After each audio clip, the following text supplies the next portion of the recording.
Mahal naman, huwag mo naman akong iwan. Pagpasensyahan mo na ako, mahal. Hindi, lalayas na ako. Lagi ka nang lasing, lagi ka nang nasa barkada mo. Mahal, lahat gagawin ko. Huwag mo lang akong iwan. O sige, huwag ka nang maglalasing. Iwanan mo na yung mga barkada mo. O sige, lumayas ka na lang.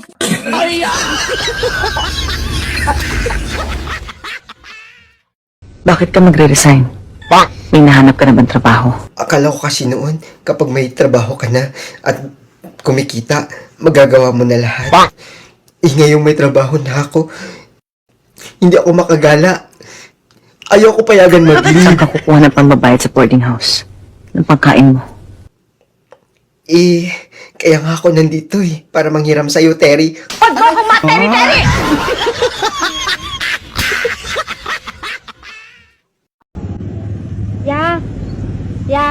Pwede po magtanong? Ano po yon? Dito po ba yung lugar ng mga gwapo? Guwapo? Opo. Opo, dito po yon. Dayo ka no? Yun. Sige, salamat.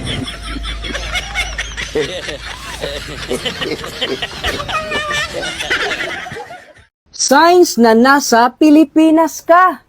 Una, ginagawang panukliang candy.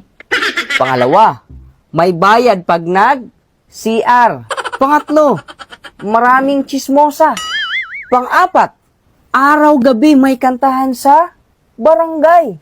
At ang panglima, kahit saang sulok, may malunggay pandesal with cheese. Tapos yung cheese, kasing laki ng kulangot. Ang bihira. Gusto ko lang naman malaman mo na ang buhay ko ngayon ay magulo.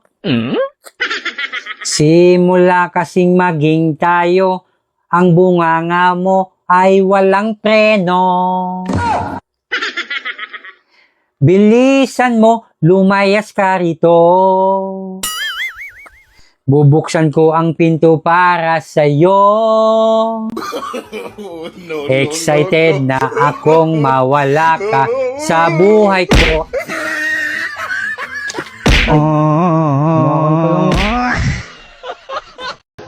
Mahal, alam mo na ba? Yung tropa mong si Balong tsaka si Jennifer, magpapakasal na silang dalawa. Pigilan mo yung tropa mo na yun.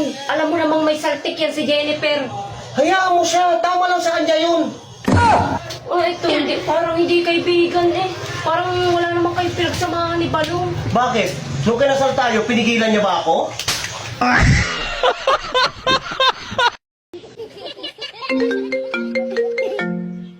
Hi, baby. Hay baby sa imong mata. Kung makigbulag ka, bulag. Dili kay ipanabi nimo nga di pantay akong itlog.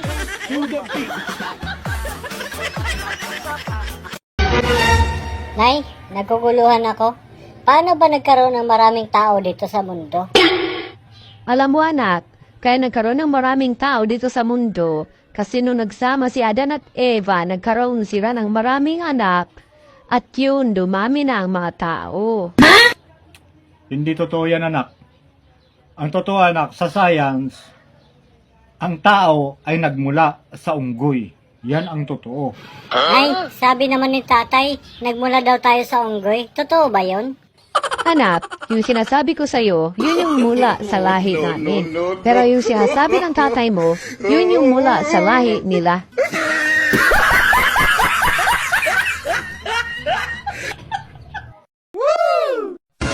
Ganon talaga sa buhay. Pag ubos na ang pera mo, saka mo lang maiisip na magtipid. Kanal ka ba? Bakit? Kasi tanga na lang ang mahuhulog sa'yo. Alam mo, nanununtok ako ng maganda. Sige nga, suntukin mo nga ako. Bakit? Maganda ka ba?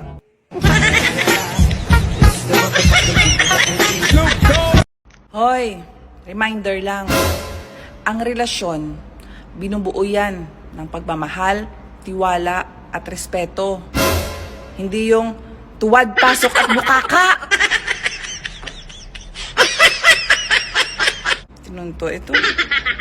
Lisura gining lisngag tag ilong ay. Kaig mamatay ta. Klaro kining gapas nga gisuksok.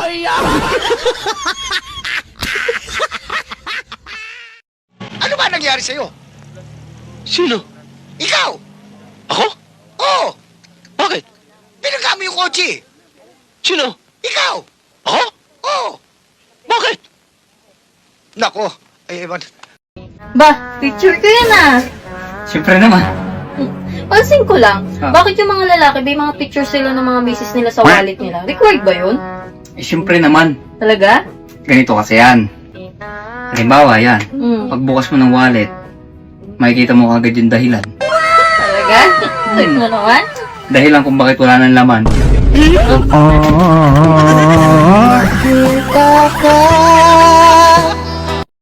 Han, Oh, alam mo ba kagabi, muntik na akong marip dyan sa may kanto eh. ganun? Buti na lang, may dala kong pera. Iba na talagang panahon ngayon, kaya huwag kang pakampante. Buti may dala kang pera. So binigay mo na lang yung pera. Hindi nagmotel kami para medyo sosyal.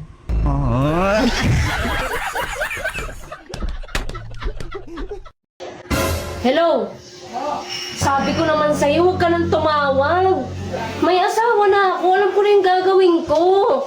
Hello?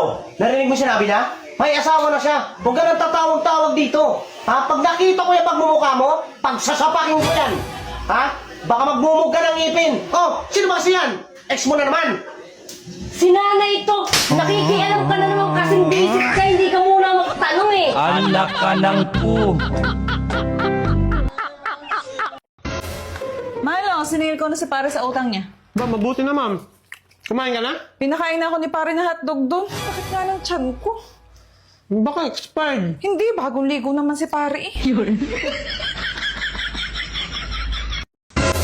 Hoy, mahal, umupo ka nga, mag-usap tayo. Bakit ba? Sabi mo, mahal na mahal mo ako. Wala naman dapat pag-usapan dun eh. Bakit mo binagtas yung katulong natin? Sa sobrang pagmamahal ko nga sa'yo, hindi ko kayang makitang nagdadalang tao ka ng 9 na buwan. Samantalang may katulong naman tayo. Be, gagawin kita ang pinakamasayang lalaki sa buong mundo. Talaga? Oo. Anong oras ka alis? Naipakin mo na ba yung mga gamit mo? Hirap maging lalaki. Ano? Mas mahirap maging babae. Mas mahirap maging lalaki. Mas mahirap maging babae. Ang mga babae, nire-regla buwan-buwan. Nagbubuntis ng 9 na buwan, nanganganak, nagpapadede.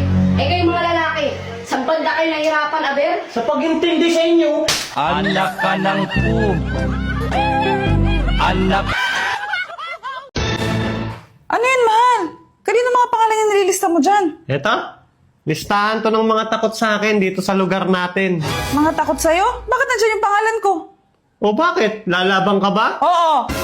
Di burahin. Burahin. Dali-dali lang eh. Miss, magkano yung bulaklak mo? 2.5 lang kuya. 2.5? Wow. Matambok ba yan?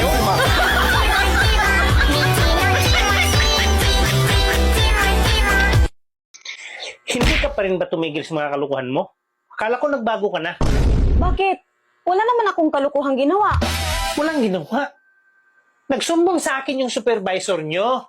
Anong sinumbong sa'yo? Naniwala ka naman kaagad. Nakita kayo na may ginawa ay hindi maganda. At doon pa talaga kayo pumatong sa office table? Ang babastos nyo. Bastos? Ano ba yung bastos? Ano ba ibig sabihin ng bastos? Ang masilang bahagi ng katawan nyo na nakita ng ibang tao, kabastusan yon. Meron kasing taong minsan na mali-mali ang kwento. Kaya huwag ka basta-basta maniniwala. Paano mo nasabi na mali-mali yung kwento? Nakita nga kayo. Kaya nasabi ko mali-mali ang kwento kasi wala naman kaming kabastusan na pinakita sa kanila. Hindi ba kabastusan ang pinakita nyo na nasa ibabaw kayo ng office table? Walang bastos dun kasi wala naman silang nakita. Nangangatwiran ka pa talaga. Nakita nga kayo nasa ibabaw kayo ng office table eh. Oo, nasa ibabaw nga kami. Pero hindi kabastusan yun. Oh, kita mo? Umamin ka na. Paano mo nasabi hindi kabastusan? Walang bastos dun. Wala naman silang nakita. Paano mo nasabi na wala silang nakita? Paano nila nakita? Nakatakip kami ng kumot.